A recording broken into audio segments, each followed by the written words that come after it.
আল্লাহ ওই দরজা দিয়ে ঢুকানোর আগে জান্নাতীদেরকে আল্লাহ চারটা পরিবর্তন ঘটাবেন। জান্নাতের দরজা দিয়ে ঢোকার আগে আল্লাহ জান্নাতীদেরকে কয়টা পরিবর্তন ঘটাবেন? চারটা। জোরে বলেন কয়টা? আমরা যখন পাত্রী দেখতে যাই অথবা বিয়ে করতে যাই, কত সুন্দর চেহারাটাকে আমরা ফ্রেশ করি। বেগুনি কালার চেহারা পুরা দুধের মতো সাদা কইরা ফেলাই গৈসা গৈসা। কয় তুমি তোমার বিবি, নতুন বিবির কাছে গেলে চেহারাকে যদি এত পরিষ্কার করো, জান্নাতে আল্লাহ কত হুর রাইখা দিছে, কত মেহমান রাইখা দিছে। জান্নাতে নবীজির সাথে সাক্ষাৎ হবে, জান্নাতে আল্লাহকে তুমি দেখবা। অতএব এই কাল্লা মার্কা চেহারা নিয়ে জান্নাতে গেলে মানায় না। এই জন্য আল্লাহ আমাদের জন্য জান্নাতে যাওয়ার আগে চারটা পরিবর্তন দিয়ে দিবেন। চিৎকার দিয়া বলেন সুবহানাল্লাহ। এক নম্বর পরিবর্তন, আমরা যখন জান্নাতে ঢুকবো, জান্নাতীরা জান্নাতে যাওয়ার আগে আল্লাহ বয়সটার পরিবর্তন দিবেন। এই বয়সটা কেমন পরিবর্তন হবে? আল্লাহ 30 থেকে 33 বছরের যুবক বানায়া দিবেন। আর মা বোনদেরকে কোন কোন হাদিস মোতাবেক পাওয়া যায় 30 থেকে 33 বছরের যুবতী, আর কোন কোন হাদিস মোতাবেক পাওয়া যায় আল্লাহ মা বোনদেরকে 18 বছরের যুবতী বানায়া দিবেন। একটু চিৎকার দিয়া বলা যায় না সুবহানাল্লাহ। 2 নম্বর পরিবর্তন, আল্লাহ পাক রব্বুল আলামিন আমাদেরকে জান্নাতে যাওয়ার আগে 2 নম্বর পরিবর্তন যেটা ঘটাবেন, আল্লাহ পাক রব্বুল আলামিন আমাদের চেহারার রূপ পরিবর্তন করে দিবেন। অর্থাৎ আমার যেই জান্নাতের এরিয়া, আমার জান্নাতের এরিয়ার মাঝে আমাকে আল্লাহ সবচেয়ে সুন্দর বানাবে। আপনার জান্নাতের এরিয়ায় আল্লাহ আপনাকে সবচেয়ে সুন্দর বানাবে। আমার জান্নাতের এরিয়ায় আমি সবচেয়ে সুন্দর, আমার বিবি সবচেয়ে সুন্দরী। আপনার জান্নাতের এরিয়ায় আপনি সবচেয়ে সুন্দর, আপনার বিবিকে আল্লাহ সবচেয়ে সুন্দরী বানায় দিবে। হযরত আমি কি হুরদের থেকেও বেশি সুন্দর থাকবো? উত্তর হ্যাঁ হ্যাঁ হ্যাঁ। আল্লাহ দুনিয়ার মানুষদেরকে হুরদের থেকেও বেশি সুন্দর সুন্দরী বানায় দিবে। একটু চিৎকার দিয়া বলেন না সুবহানাল্লাহ। কয়টা পরিবর্তন গেল? 2টা পরিবর্তন গেল। 3 নম্বর পরিবর্তন, আল্লাহ পাক রব্বুল আলামিন জান্নাতীদের অবাঞ্ছিত লোম আর পশমগুলা ফালাইয়া দিবেন। অবাঞ্ছিত লোম থাকবে না, বগলের নিচের পশম থাকবে না, নাভির নিচের পশম থাকবে না। এখন প্রশ্ন হইল, হযরত আল্লাহ কি আমাদের দাড়িটাও ফেলে দিবেন কিনা? প্রশ্ন আসে না যে আল্লাহ কি আমাদের দাড়িও ফেলে দিবেন? আল্লাহু আকবার। তিরমিজি শরীফের 2545 নম্বর হাদিসের মধ্যে হুজুর আকরাম সাল্লাল্লাহু আলাইহি ওয়াসাল্লাম জানায় যায়, আল্লাহ পাক রব্বুল আলামিন জান্নাতীদেরকে দাড়ি ফালায়া দাড়ি বিহীন জান্নাতে ঢুকাবে। হযরত এত কষ্ট করে দাড়ি রাখলাম, এটা কি ফালায়া দেওয়ার জন্য নাকি? আল্লাহ ফালাবে কেন? আল্লাহ ফালাবে কেন? উত্তর হলো, কয়েকটা উত্তর আছে। 2টা উত্তর আপনাদের সামনে দেই। 1 নম্বর উত্তর, নামাজ শরীয়তের আদেশ, রোজা শরীয়তের আদেশ, হজ শরীয়তের আদেশ, দাড়িও শরীয়তের আদেশ। শরীয়তের আদেশ মরণের আগ পর্যন্তই। আখিরাতে আর শরীয়তের আদেশ কাজে আসবে না।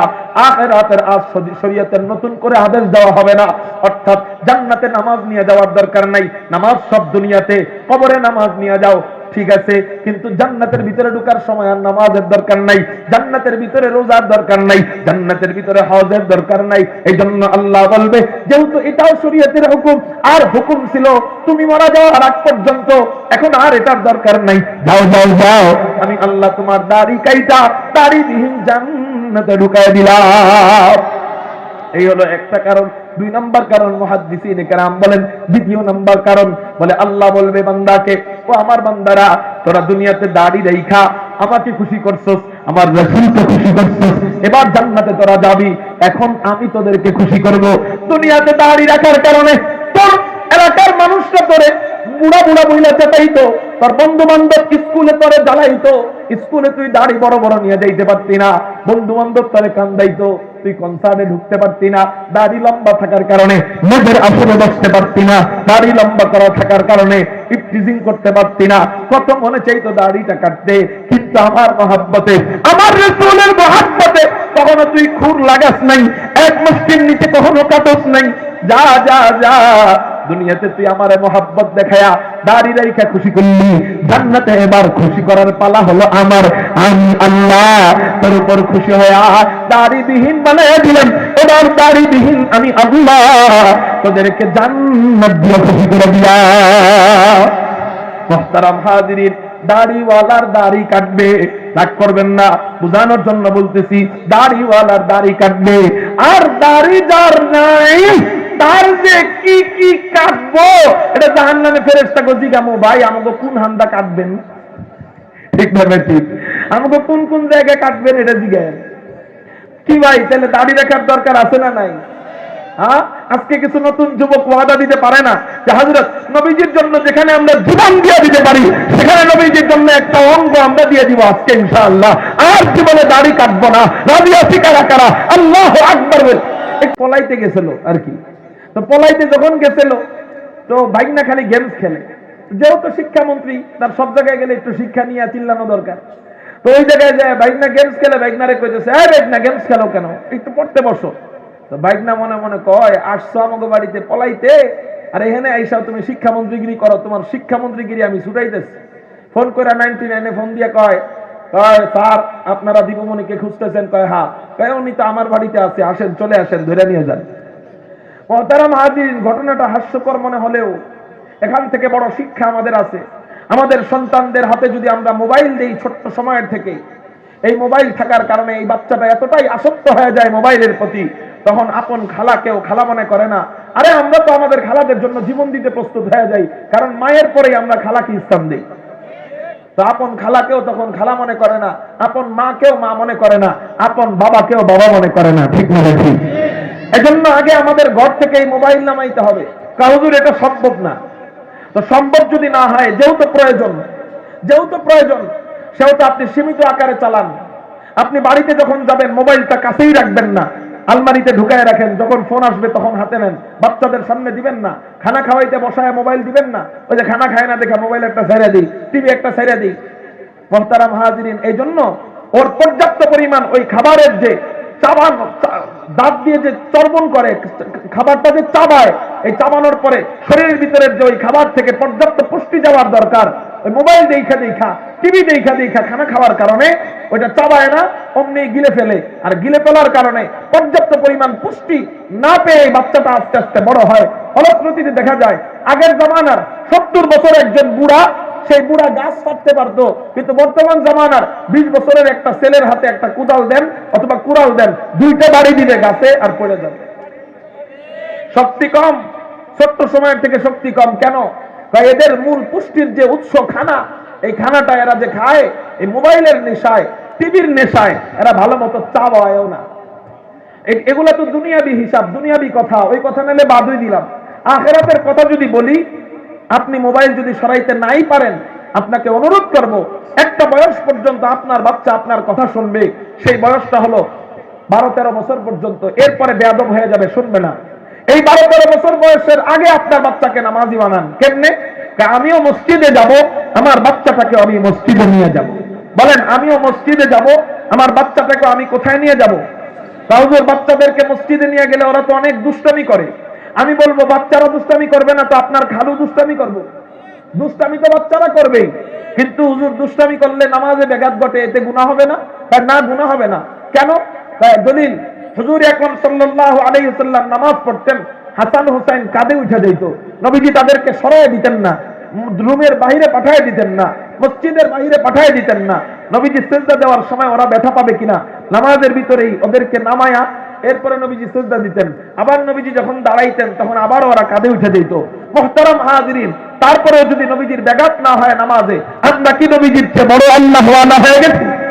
অতএব বাচ্চারা মসজিদে দুষ্টামি করলে, আমার মন হলো যার যার ব্যক্তিগত ব্যাপার, নিজের মন নিজে কষ্ট করে টাইনা রাখবেন, মন চলে গেলেও আবার টাইনা আনবেন, মন চলে গেলেও আবার টাইনা আনবেন।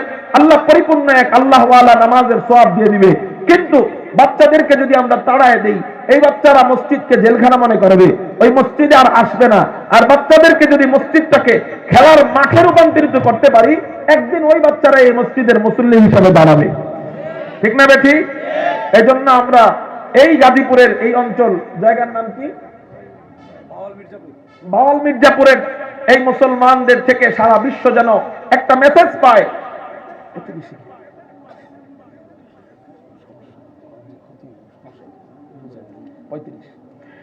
মুহতারাম হাজিরিন, আমরা সারা বিশ্বকে একটা মেসেজ দিয়ে দিব যে আমাদের এই এলাকায় মুসল্লি যদি হয় 10 জন, আমরা বাচ্চা নিব 10 জন। আমাদের সাথে কয়জন বাচ্চা নিয়ে যাব? 10 জন নিয়ে যাব। আমাদের প্রত্যেকের বাড়িতেই ভাইগনা আছে, ভাতিজা আছে, ছেলে আছে, নাতি আছে, আছে না নাই? নিয়ে যেতে পারবো কারা কারা? আল্লাহু আকবার বলে হাত উঠে রাজি আছেন ইনশাআল্লাহ? হাত নামান। এই বয়সে যদি না নেন, আর জীবনে বড় হওয়ার পরেও নামাজি ওরে বানাইতে পারবেন না। আল্লাহ হেদায়েত দিলে আলাদা কথা, কিন্তু নামাজের অভ্যাস হইতে ও নিজেরও ওর জন্য কঠিন হয়ে যাবে। কারণ সারা পাখি খাঁচায় থাকতে চায় না, ছোট পাখি খাঁচায় রাখবেন, ও বড় হবে ওই খাঁচাকে বাড়ি মনে করবে। এজন্য বাচ্চাকে মসজিদকে বাড়ির মতো করে আপনি বানায় ফেলেন, ছোট্ট সময় থেকে ওদেরকে নিয়ে যান। আল্লাহ আমাদেরকে বুঝার তৌফিক দান করুন, বলি আমিন। মুহতারাম হাজিরিন, বলতেছিলাম এই যদি হয় আল্লাহ পাক রব্বুল আলামিন আপনার আমার জন্য যে দরজা রেখে দিয়েছেন ওই দরজার নাম বাবুস সালাহ। আল্লাহ পাক রব্বুল আলামিন আমাদেরকে জান্নাতের মধ্যে একটা দরজা দিবেন, ওই দরজা দিয়ে আল্লাহ নামাজীদেরকে জান্নাতে প্রবেশ করাবেন। একটু চিৎকার দিয়া বলেন না সুবহানাল্লাহ। জান্নাতের 2 নম্বর দরজার নাম বাবুল জিহাদ। এই দরজা দিয়ে কারা জান্নাতে প্রবেশ করবে?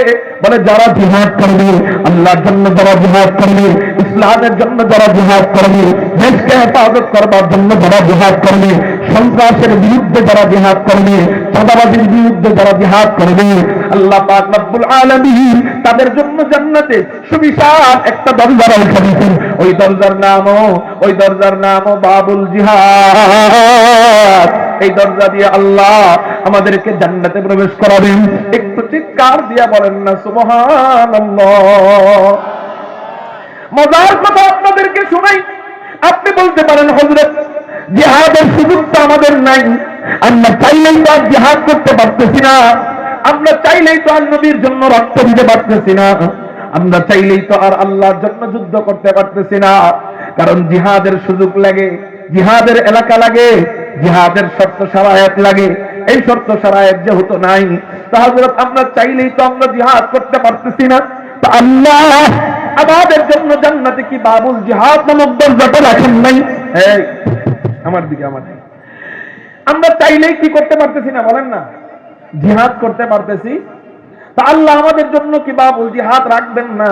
নবীজি রিয়াদুস সালিহিনের 4 নম্বর হাদিসের মধ্যে জানানো যায়, কোন ব্যক্তি যদি জিহাদ করতে না পারে, কোন ব্যক্তি যদি কোনো ভালো কাজ করতে না পারে, কিন্তু ভালো কাজের নিয়ত করতে, সহিহ নিয়ত করার কারণে আল্লাহ তাকে সাথে সাথে ওই ভালো কাজের সওয়াব দিয়ে দিবে। কোন ব্যক্তি নিয়ত করলো আল্লাহ আমার সম্পত্তি দিলে আমি হজে যাব, কিন্তু তাকে আল্লাহ সম্পত্তি দিল না, ওই ব্যক্তি হজে যাইতে পারল না, ওই অবস্থায় মারা গেল। আল্লাহ তাকে একটা হজের সওয়াব দিবে। যতবার সে নিয়ত করবে ততবার হজের সওয়াব দিবে, যতবার সে উমরার নিয়ত করবে, উমরা করতে না পারলেও উমরার সওয়াব দিবে। ঠিক এরকম করে কোন বান্দা নিয়ত করলো আল্লাহর দ্বীনকে হেফাজত করবার জন্য, রাসূলের ইজ্জতকে হেফাজত করবার জন্য, কোরআনকে জিন্দা রাখবার জন্য, যদি উলামায়ে কেরাম আমাদেরকে রক্ত দিতে বাধ্য, তাজা রক্ত দিতে প্রস্তুত হয়ে যাব। এই নিয়ত যদি কোনো বান্দা মনে প্রাণে করে, সহিভাবে করে, আল্লাহ পাক রব্বুল আলামিন তাকে একটা জিহাদের সওয়াব দিয়ে দিবে। তা আশা করা যায় আল্লাহ আমাদেরকে বাবুল জিহাদ নামক দরজা দিয়ে জান্নাতে প্রবেশ করাবেন। গেল 2 নম্বর দরজা। 3 নম্বর জান্নাতের দরজা বাবুর রায়্যান। এই দরজা দিয়ে কারা জান্নাতে প্রবেশ করবে? বলে যেই সমস্ত বান্দারা রমজান ও নামাজ, রমজান ও রোজা রাখবে, আল্লাহ তাদেরকে এই দরজা দিয়ে জান্নাতে প্রবেশ করাবেন। 4 নম্বর দরজার নাম বাবুস শাফাআত। নবীজির সুপারিশের বরকতে যারা জান্নাতে যাবে, আল্লাহ তাদেরকে ওই দরজা দিয়ে জান্নাতে প্রবেশ করাবে। 5 নম্বর দরজার নাম বাবুস সাদাকা। নবী যারা সদকা দিবে, দান দ্বারা, ইসলামের জন্য মন উদার করে যারা দান করবে আল্লাহ তাদেরকে বাবুস সাদাকাহ নামক দরজা দিয়ে জান্নাতে প্রবেশ করাবেন। 6 নম্বর দরজার নাম বাবুল কাযিমিনাল গায়য ওয়াল আফিনা আনিন নাস। রাগের সময় রাগকে কন্ট্রোল করবে, অপরাধীর সময় অপরাধীকে ক্ষমা করে দিবে আল্লাহ তাদেরকে 6 নম্বর দরজা দিয়ে জান্নাতে প্রবেশ করাবে। 8 নম্বর 7 নম্বর দরজার নাম বাবুর রাদি। আল্লাহ যাদের উপর খুশি, যারা আল্লাহর উপর খুশি, তাদেরকে আল্লাহ এই 7 নম্বর দরজা দিয়ে জান্নাতে প্রবেশ করাবেন। 8 নম্বর দরজার নাম বাবুত তাওবা। যারা তওবার উপর যাদের মরণ হবে আল্লাহ পাক রব্বুল আলামিন এই 8 নম্বর দরজা দিয়ে জান্নাতে প্রবেশ করাবেন। একটু চিৎকার দিয়ে বলেন সুবহানাল্লাহ। আল্লাহ আমাদেরকে 8 গুণে গুণান্বিত হওয়ার তৌফিক দান করুন, সবাই বলি আমিন। এবার আসেন হযরত আমরা 1 নাম্বার জানলাম জান্নাতের দরজার নাম কি, 2 নাম্বার জানলাম জান্নাতের দরজা কত বড় বড়, 3 নাম্বার জানলাম জান্নাতের দরজা কয়টা, 4 নাম্বার আমরা এটাও জানলাম জান্নাতের কোন দরজা দিয়ে কারা প্রবেশ করবে। এখন আমরা মজার একটা কথা জানবো, সেটা কি হযরত এমন কোন বান্দা বান্দি আছে কিনা যার জন্য আল্লাহ জান্নাতের 8টা দরজাই খুলে দিবে। সুবহানাল্লাহ। এতক্ষণ জানছি কয়টা কয়টা দরজা খুলবে, এক এক বান্দার জন্য এক একটা। এখন শুনবো কয়টা দরজা খোলা, একজনের জন্য 8টা। এরকম বান্দা 2 প্রকার, 2টা হাদিসের উপর আমল করনে ওয়ালা বান্দা, আমল করনে ওয়ালি বান্দি। 2 হাদিসের উপর, কয় হাদিসের উপর? তাদের জন্য জান্নাতের 8টা দরজা খোলা থাকবে ইনশাআল্লাহ। এই হাদিসটা যদি বলি, এই হাদিসের উপর আপনারা আমল করবেন নি? অনেক সহজ আমল। 1 নম্বর হাদিস, এটা শুধু পুরুষদের জন্য। নবীজি বলেন, বুখারী শরীফের হাদিস, কোন ব্যক্তি ভালোভাবে ওযু করে, সুন্দরভাবে ওযু করে, ওযু করার পর কালেমা শাহাদাত পড়ে, আশহাদু আল্লা ইলাহা ইল্লাল্লাহ ওয়া আশহাদু আন্না মুহাম্মাদান আবদুহু ওয়া রাসূলুহু, কালেমা শাহাদাত পড়ে ওযু করার পর যে ব্যক্তি সব সময় কালেমা শাহাদাত পড়বে আল্লাহ তার জন্য জান্নাতের 8টা দরজা খুলে রাখবেন। সেই যেই দরজা দিয়ে মনে চায় সেই দরজা দিয়ে জান্নাতে প্রবেশ করবে। একটু চিৎকার দিয়া বলেন না সুবহানাল্লাহ।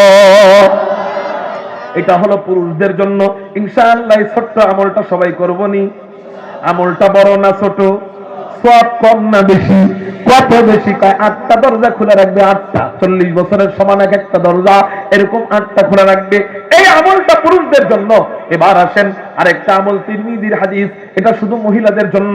মহিলাদের জন্য জান্নাতে যাওয়া একেবারে সহজ।